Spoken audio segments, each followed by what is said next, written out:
નમસ્કાર મિત્રો, ધોરણ 9 સ્વઅધ્યયન પોથી ભાગ 2 ગુજરાતી પાઠ 5 ગુર્જરીના ગૃહકુંજે. તો ચાલો આપણે એનું સોલ્યુશન જોઈએ. સૌપ્રથમ છે સર્ધક કૃતિ પરિચય, ત્યારબાદ છે વિભાગ બી. નીચેના યોગ્ય જોડકા જોડીને ફરીથી લખો. તો સૌપ્રથમ છે ગુર્જરીના ગૃહકુંજેના કવિ, તો જવાબ છે સુંદરમ. બીજું છે ગુર્જરીના ગૃહકુંજે, તો છે વસુધામાંથી લેવામાં આવેલી. પછી વિભાગ બ છે નીચે આપેલા વિકલ્પોમાંથી યોગ્ય વિકલ્પ પસંદ કરી ખાલી જગ્યા પૂરો. ત્રીજું છે જીવનરૂપી યુદ્ધમાં કવિ ખાલી જગ્યા ભમ્યા હતા, તો કે જગતમાં.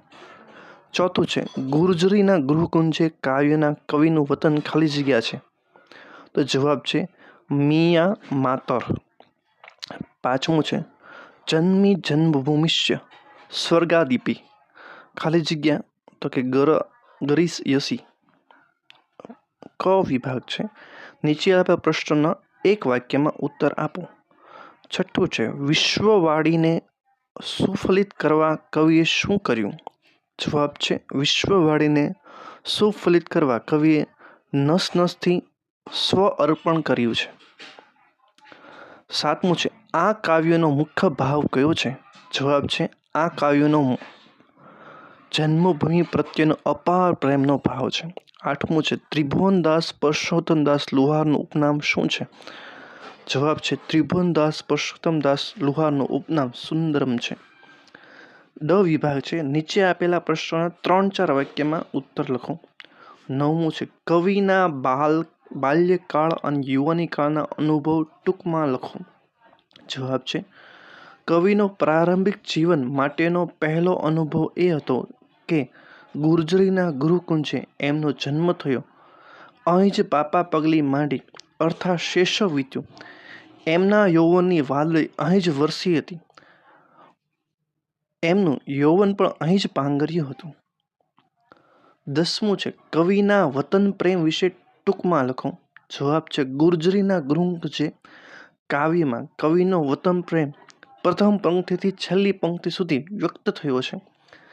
આ વતનમાં કવિનો જન્મ થયો છે, અહીં જ તેમનું બાળપણ વીત્યું છે અને યૌવનની વાદળી પણ અહીં જ વરસી છે.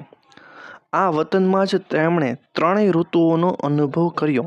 વતનમાં ખેતરો, ડુંગરો, કોતરોમાં, નદીઓમાં નાહતા કુદરતના પાનેતરમ આબોહવાનો આનંદ માણ્યો.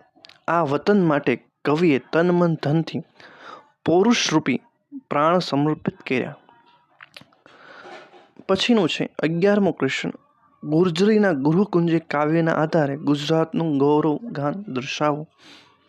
તો કે જવાબ છે કાવ્યની પ્રથમ પંક્તિ ગુર્જરીના ગૃહકુંજે અમારું જીવન ગુંજેથી ગુજરાતના ગૌરવની ગાથા શરૂ થાય છે. કવિની જન્મભૂમિ ગુજરાત છે. કવિએ ગુજરાતના સ્વર્ગથી પણ ચડિયાતું કહ્યું છે. ગુજરાતનું સૃષ્ટિ સૌંદર્ય ખરેખર મનભાવન છે. શિયાળામાં સળગતા તાપણા ઠંડીમાં ઉષ્મા આપે છે. વસંત ઋતુમાં કોકિલના ટુકડાથી સૃષ્ટિ ગાજી ઉઠે છે. અષાઢ મહિનામાં વાદળોની ગાજવી સંભળાય છે. કુદરતે ગુજરાતને ખેતરો, ડુંગરો, કોતરો અને નદીઓથી શણગાર્યું છે. કુદરત જાણે પાનેતરમાં શોભી રહી છે. ગુજરાત અર્થાત વતનની માયાનો મમતાળો સ્પર્શ માનવીને જીવવાનો સધિયારો છે. આ છે ગૌરવવંતી ગુજરાતની વાત.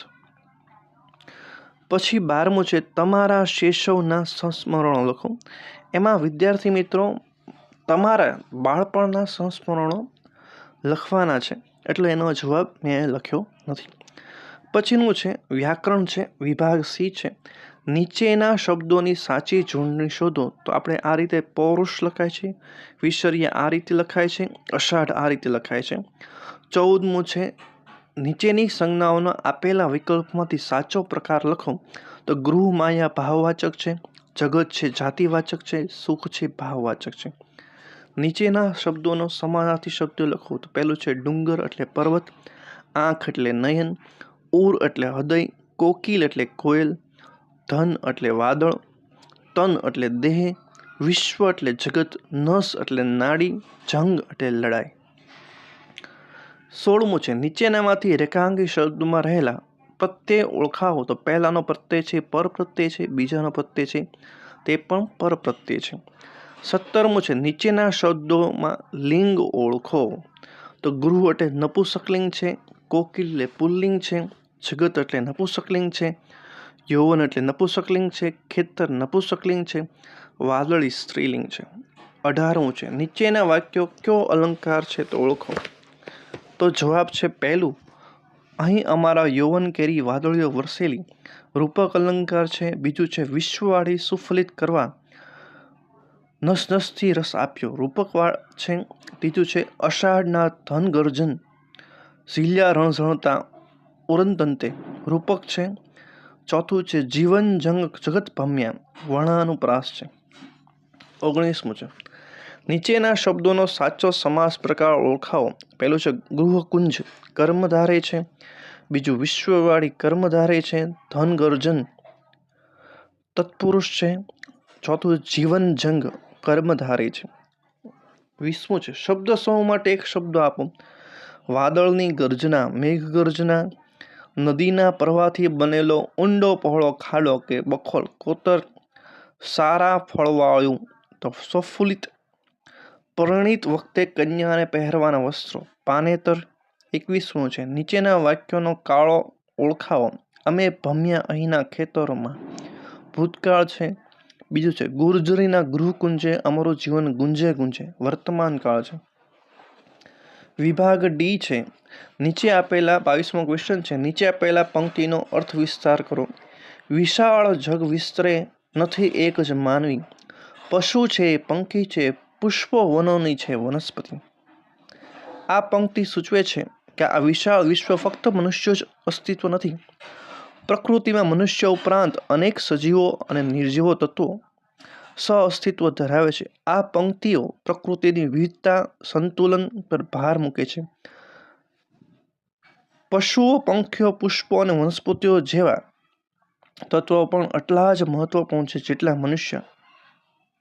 આ સમસ્ત જીવસૃષ્ટિ એકબીજા પર નિર્ભર રહીને પર્યાવરણનું સંતુલન જાળવે છે.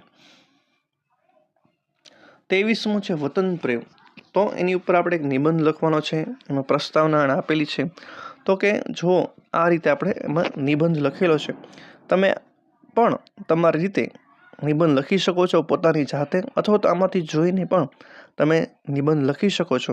વિદ્યાર્થી મિત્રો, જો તમને અમારો વિડીયો ગમ્યો હોય તો ચેનલને લાઈક અને સબસ્ક્રાઈબ કરવાનું ભૂલશો નહીં.